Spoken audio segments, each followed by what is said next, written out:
kasusnya kan dengan individualnya, dengan Habib A, Habib E, Habib ini. Ya Habib ini saja yang garap. Kenapa kok yang salah ini Habibnya, orangnya? Kok klannya atau organisasinya ini yang digarap? Berarti memang sudah punya tujuan untuk mengaburkan. Lah, Nahdlatul Ulama memuliakan seseorang bukan karena nasab sebetulnya. Nasab itu hanya sebagai tanda lambangnya, tapi keilmiahannya, keilmuannya dan ketakwaannya ini sebetulnya. Jadi tidak membela sana, tidak membela sini sebetulnya. Hadirin hadirat rahimakumullah jami'an. Dalam konon asasi Asy-Syaikh Hasyim Asy'ari antara lain menukil sabda Rasulullah sallallahu alaihi wasallam, antara lain bahkan mungkin ada di buku yang baru dicetak nanti yang akan dilonsing, Minal Mu'tamar ilal Mu'tamar, yaitu dawuh Rasulullah inna hadzal ilma dinun fanduru amman ta'khuduna dinakum. Al hadis. Juga ada riwayat inna baina yaday sa'ah kadzabin. Dan beberapa riwayat-riwayat yang lain yang saat ini bukan sekadar relevan tapi penting untuk kita fahami bagaimana Mbah Hasyim Asy'ari memanggil kita semuanya. Fahalummu antum kullukum wa man tabi'akum minad du'afa minal fuqara wal aghniya wad du'afa wal aqwiya ila hadil jam'iyah al mubarakah al mausumah binahdlatil ulama fadkhuluha bil mahabbati wal widad wal ulfati wal ittihad wal ittisal bi arwahin wa ajsadin fa innaha jam'iyatu amanin wa adlin wa ihsanin wa islahin wa ihsanin ila akhirih. Beliau memanggil pada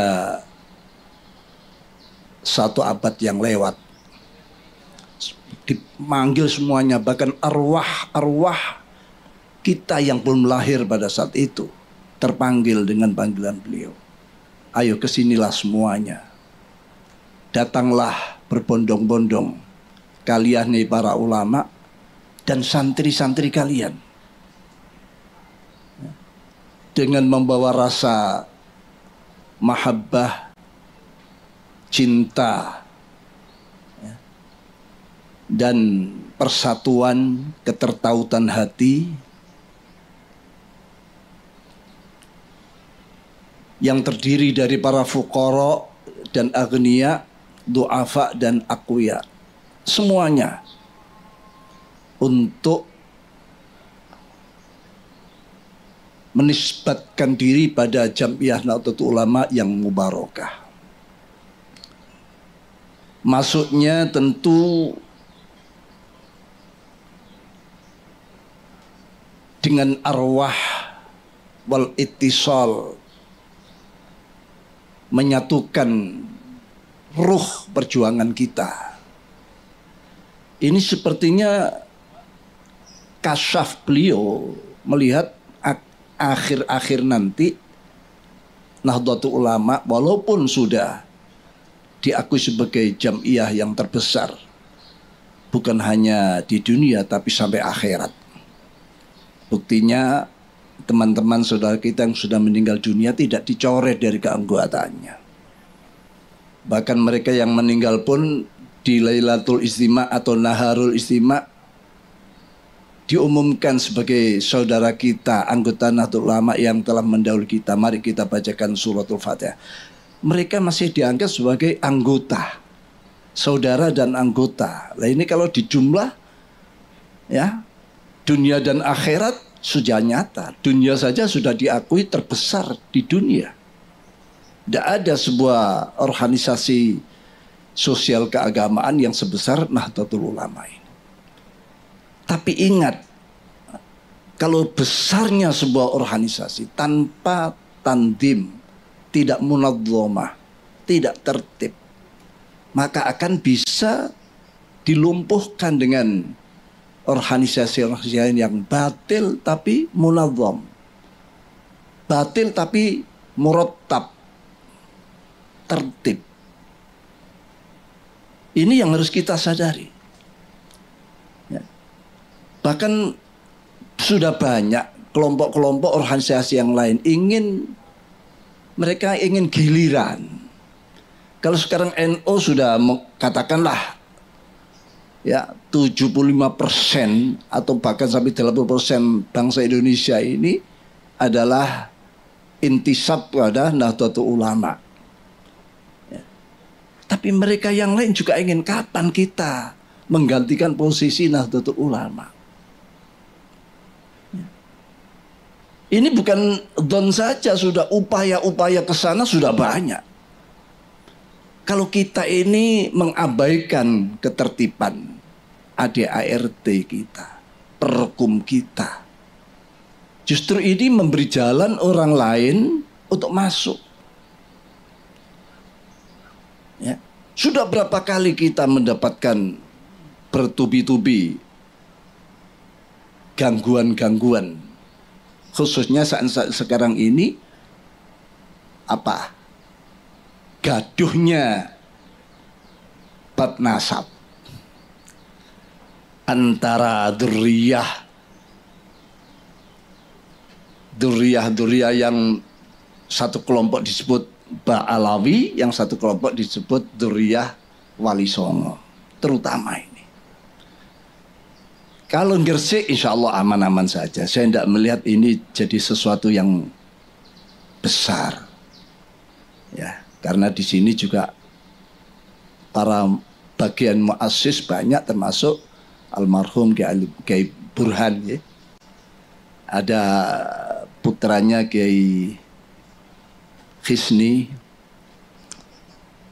Tapi di tempat lain. Bahkan sudah masuk ke cabang-cabang, dipengaruhi cabang-cabang. Agar mereka menolak Ba'alawi, menolak. Ya memang ada perbuatan salah, pemicunya. Ya. Tapi sebagai umat Islam kan tidak sampai seperti, apalagi warga Nahdien kan tidak sampai membesar-besarkan masalah. Apalagi itu hanya kelakuan ya 1-2 orang, saksiyah. Tapi yang dihantam adalah jam'iyahnya atau babonannya. Dan ini akan terus kalau tidak segera ada, ingat bagaimana mulai sejak Syekh Nawawi Al-Bantani yang memberikan semacam sinyal-sinyal akan perlunya lahirnya sebuah organisasi. Lalu diperjelas oleh Syekhuna Khalil dengan mengirimkan surat Toha mulai ayat 17 sampai 23 disertai tongkat dan seutas tasbih. Ini isyarat kuat agar Asy-Syaikh Al-Akbar Mbah Hasyim Asy'ari membentuk sebuah organisasi yang sakti mandraguna, yang seperti tongkatnya Nabiullah Musa alaihissalam. Sewaktu-waktu dibutuhkan dilempar berubah menjadi ular naga yang membasmi kebatilan, bid'ah, khurafat, ya, ketidakjujuran, ya, ketidakseimbangan dalam kehidupan. Kalau sudah dunia ini merata baik, sejahtera semua, ya, Silahkan menjadi tongkat kembali. Ya. Nah ini, bahkan bukan hanya silakan, para mustasyarin, para syuriyin, ya, para kiai-kiai kalau sepakat kamu sudah harus kembali waktunya menjadi tongkat. Jangan terus-terusan menjadi ular. Kalau sudah beliau-beliau menyatakan waktunya kamu kembali, tugasmu sudah selesai, sudah tercapai. Ya tidak ada kata nanti besok langsung sami'na wa ata'na yang ada. Itu dulu. Kalau sekarang kalau ada perintah begitu nanti dulu. Ya. Maunya dia ingin jadi ular terus, tidak mau kembali menjadi tongkat. Jadi ngulo terus. Nah inilah sebuah suasana yang seperti itu. Bagaimana bisa kembali pada saat-saat ini? Para kiai, para hadirin hadirat punyai rahimakumullah jami'an. Saya sampaikan masalah kegaduhan ini. Ini berbahaya karena menyangkut ilmiah. Ilmiahnya mulai dari Syekh Nawawi katakan, Syekhana Khalil Basim. Itu keterikatan dengan para deriyat Ba'alawi itu sangat ketat antar guru dan santri. Berapa gurunya Syekh Nawawi, santrinya, gurunya Syekhana Khalil dari Ba'alawi. Bahkan di dalam ini buku yang nanti di launching itu disebutkan oleh Syekh Akbar Syekh Basim Asy'ari di dalam muqaddimahnya. Ya.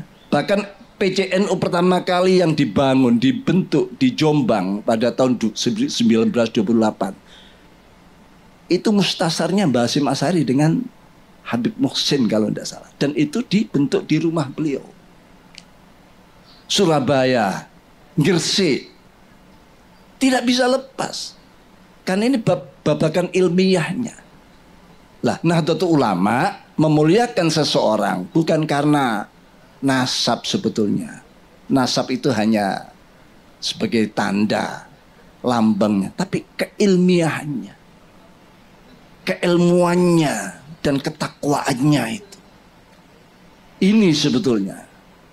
Jadi tidak membela sana, tidak membela sini sebetulnya. Siapa yang takwa? Siapa dzurriyyahnya Wali Songo? Wong saya ini juga termasuk bagian daripada Nusantara. Kalau belum masuk pada tataran ulama Nusantara, saya ini bagian Nusantara juga. Cintanya pada Wali Songo, ya tidak perlu diragukan. Tapi kalau ada orang baik punya jasa, ya itu. Jadi kalau ini terus-menerus dibiarkan, apalagi hal ini saya ingat sebetulnya timbulnya hal-hal semacam ini itu karena penyakit ujub.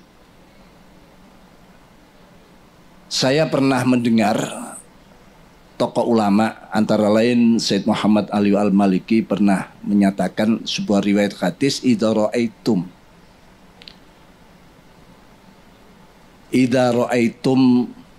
syukhan muta'an, ya, wa hawan muttaba'an wa ijabal mar'i bi ra'yi fa'alika bi khassati nafsik. Kalau kamu sudah menemukan gejala-gejala, ya, gejala apa? Syukhan muta'an, kekikiran yang sudah selalu diikuti, kikir untuk kebaikan, perjuangan. Wahawan muttaba, dan hawa nafsu yang selalu diikuti, dibuat imam. Wa ijabal mar'i, dan seseorang yang sudah menganggap dia paling benar sendiri, yang lainnya salah. Orang kalau sudah menganggap dirinya paling benar, timbul sifat yang lain, kesombongan, tidak mau menerima kebenaran dari orang. Benar harus dari saya, yang lain tidak boleh. Itu ijabal mar'i. Ini lebih bahaya daripada dosa besar. Kalau dosa besar Allah masih kerso memaafkan, mengampuni. Apalagi kalau kita taubat. Tapi kalau ijabul mar'i al-ujub, ini orang sudah menganggap dirinya lepas dengan Allah, dirinya sendiri. Tidak ada campur tangan Allah. Ini berbahaya. Ya. Makanya di situ dikaitkan dengan sebuah hadis, banyak itu di Ashabis Sunan banyak terjadi. Ada kisah dalam hadis, bisa dibuka di Sunan Nasa'i, Sunan Ibnu Majah, dan berbagai Ashabus Sunan meriwayatkan ini. Pada suatu ketika sedang ada majelis dirosah, dars, ya, para sahabat senior-senior pada Rasulullah, antara lain sahabat Anas, sahabat Jabir, ya, dan beberapa sahabat yang lain. Di situ juga sahabat Abu Bakar, sahabat Umar, sahabat Ali, sahabat Utsman absen saat itu. Sahabat Anas bercerita, saya ketemu dengan seorang pemuda yang luar biasa ibadahnya.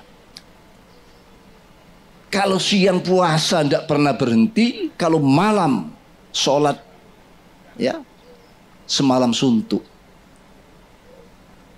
Anak muda ini jelas-jelas mengungguli para senior-seniornya. Saya lihat sahabat senior tidak ada yang punya amalan seperti dia. Diceritakan para sahabat. Nanti kita tanyakan pada Rasulullah. Akhirnya begitu Rasul miyos di masjid itu, sahabat langsung tanya, ya Rasulullah, saya ketemu dengan pemuda ini seperti ini. Dia katanya dari kabilah ini, dari pedukuhan ini, keturunan ini. Apa jawab Rasulullah? Ma'arif. Saya tidak kenal dia. Loh, katanya dia kabilah ini, bin ini, bani ini. Ma'arif, saya tidak kenal. Tiba-tiba anak ini masuk dari luar dalam keadaan wajah ini masih basah dengan air wudhu. Tangannya ini nenteng terompahnya. Masuk. Begitu sahabat-sahabat tahu, termasuk Anas, ya Rasulullah, ini anaknya. Yang saya ceritakan padamu ya Rasulullah. Begitu Rasulullah melihat anak tersebut, pemuda tersebut, Rasulullah komentar, ra'aitu ala wajhi safa'atan minan syaitan.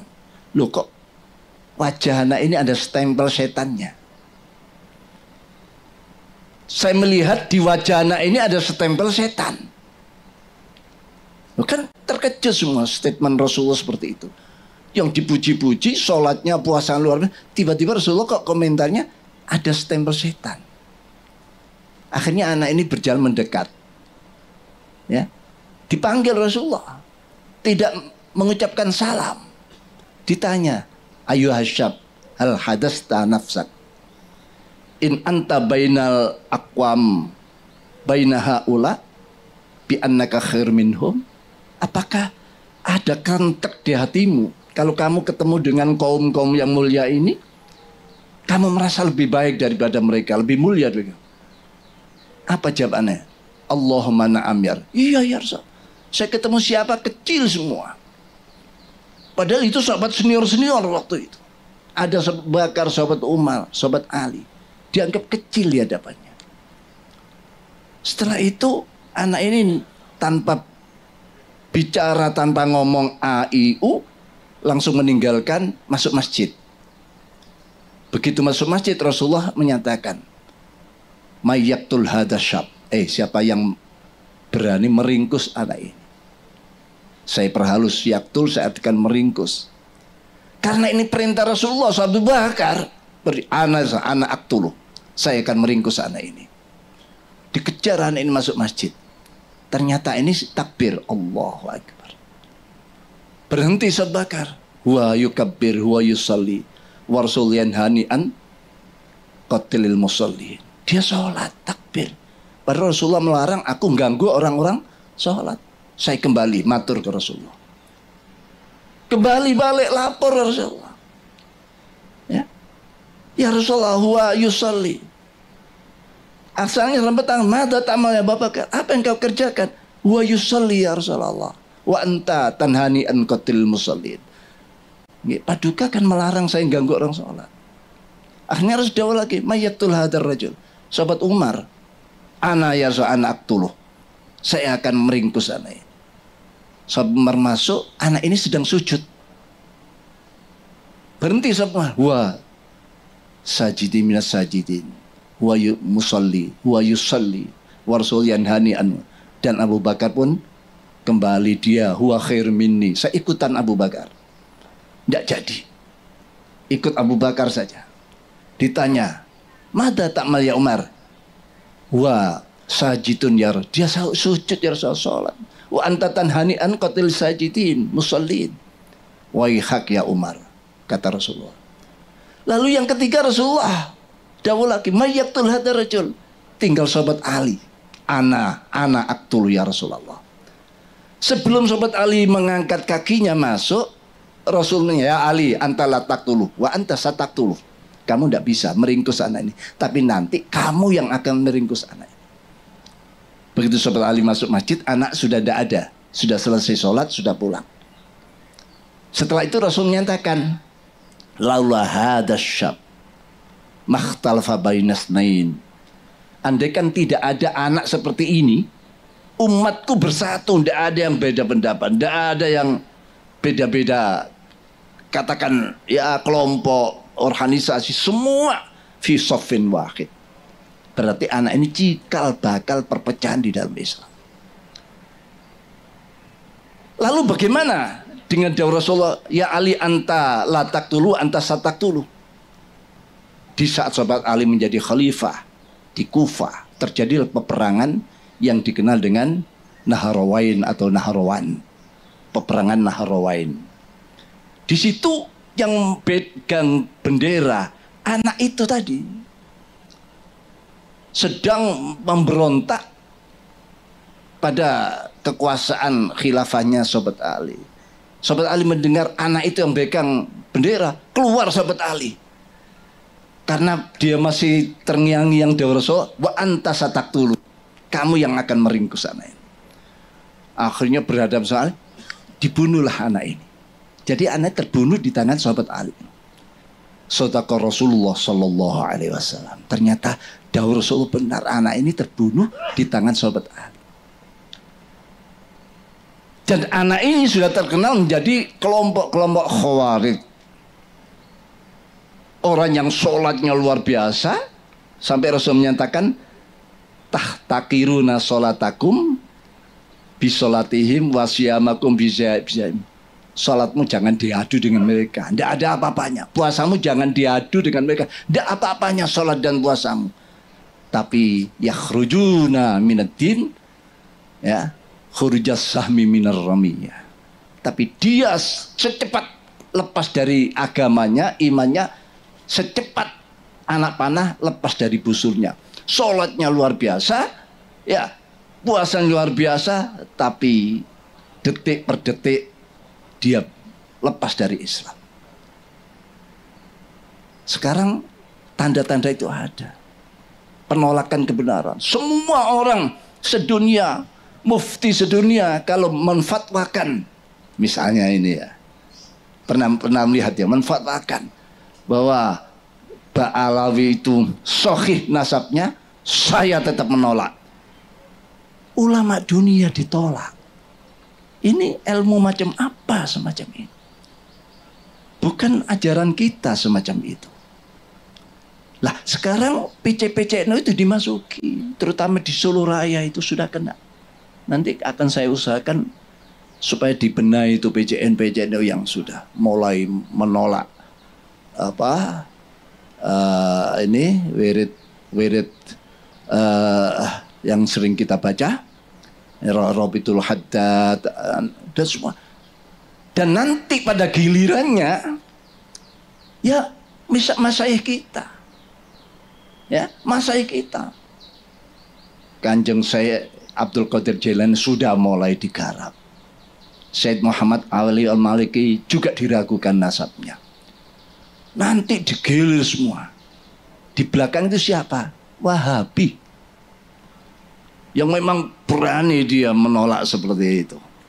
Kebenaran ditolak dan sebagian daripada Syiah. Ini perlu kami sampaikan di acara yang sangat penting ini untuk bagaimana intisab kita pada Mbah Hasyim Asy'ari, Syekhana Khalil, Mbah Syekh Nawai Bantani sebagai muassis, sebagai pemberi sinyal-sinyal, ya. Lalu kalau sampai terimbas penyakit itu, tidak sadar kalau kita ini sebetulnya menolak Mbah Hasyim. Ya. Inilah cara mereka ingin bagaimana NU ini yang begitu sudah besar ingin digelir. Ingin digelir. Mereka punya keinginan untuk bisa menguasai Indonesia. Tadi sudah disebutkan lagi Asep, tanpa lahirnya tidak ada, kita tidak mengenal negara. Memang NU dilahirkan sebagai hadiah untuk negara Indonesia ini. Hadiah untuk Indonesia ini. Tidak ada Nahdlatul Ulama, tidak ada fatwa jihad, tidak ada resolusi jihad. Tidak akan terdengar takbirnya Bung Tomo sebagai 10 November dan lain sebagainya. Ini khusus pada pengurus NU. Agar jangan penyakit itu lalu mengimbas ke Jawa Timur. Pokoknya kalau ini sampai kena, yang terkena adalah para muassis Jam'iyah Nahdlatul Ulama. Artinya apa? Berarti ya sudah busung, ya. Kita tidak bela Ba'ali. Kasusnya kan dengan individualnya, dengan Habib A, Habib E, Habib ini. Ya Habib ini saja yang garap.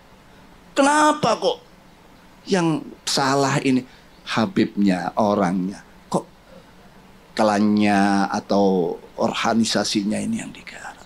Berarti memang sudah punya tujuan untuk mengaburkan. Habaib tidak semuanya baik, banyak yang yang baik-baik, jasanya besar, banyak. Dzurriyyah Wali Songo jasanya besar. Indonesia bisa mayoritas Muslim, negara yang semula agama lain, sekarang itu jasanya Wali Songo. Kita bagian daripada Wali Songo.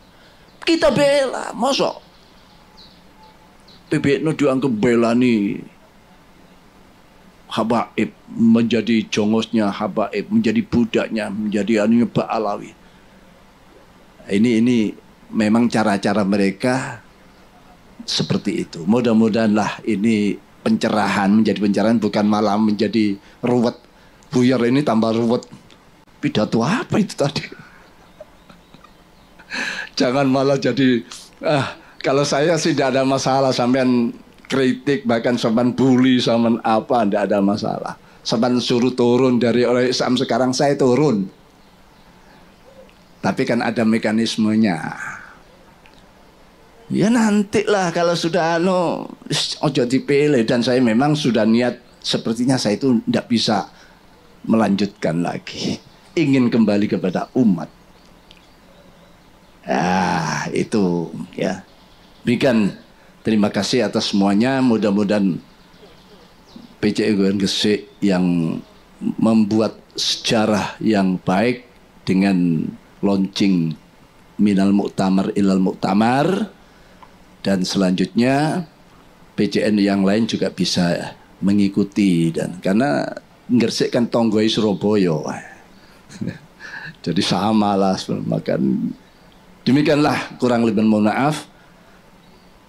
Tadi ada ijazah kubro, sughra apa kubro ya? Cuma saya punya wiritan, insya Allah semua itu umum, yaitu sholawat Masyishiyah Syekh Abdul Salam bin Masyish, gurunya Syekh Abdul Hasan Asy'adili.